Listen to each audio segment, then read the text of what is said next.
你哋認住何團講嘅依句話，唔使20年，就喺鄧世昌小書包背後嘅藍田路呢個板塊，遲早會俾啲咁嘅所謂城市美化師整到第二個永慶坊出嚟。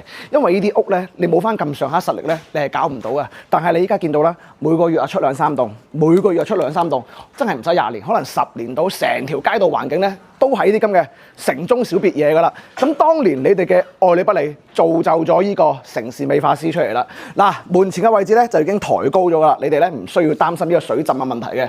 鬼斧神工38方建基，佢可以做到係3房大主套嘅一個戶型嚟嘅，而且採光非常之好。你可以轉過嚟客廳呢邊俾大家睇一睇先。嗱，目前嘅話咧已經有2扇嘅一個採光窗啦，仲有私房嚟講咧，好難會有太陽曬得入嚟嘅。我真係唔使開燈，唔係同你哋包下鏡。你睇下地下呢啲採光，真係非常之好，唔係講笑。呢間私房係非常之難得嘅，而且佢嘅廚房廁所位咧，全部都係有窗，非常之闊落，而且都係可以做到乾濕分離嘅。因為呢棟嘢咧，佢係3面單邊啊！一樓咧係保留咗個長者房，你冇長者嘅情況下咧，做翻個茶室攞嚟會客都 OK 嘅。咁而且咧，啱先可能我搜一掃都俾大家睇啦。呢度咧樓下係會有個800褲嘅空間俾到大家可以放下行李箱咁樣樣嘅。呢棟嘢咧雖然佢冇電梯嚇，但係佢嘅樓梯係非常之好行嘅，就算米7米8都唔會頂頭噶啦。嗱，2樓部分咧佢就已經係有2間房啦。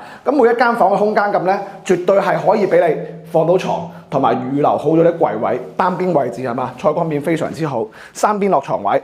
2樓部分就已經有個露台啦。呢個露台，廣州人真係非常之合適，曬嘢一流啊，南向啊，啲採光真係炸裂。你唔好話依家溶溶爛爛嚇，遲早成條街道整翻好嘅啫。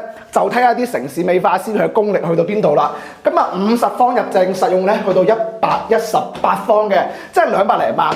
我咁樣講，你買啲原裝電梯樓咧，盡其量係俾一間2房俾你哋。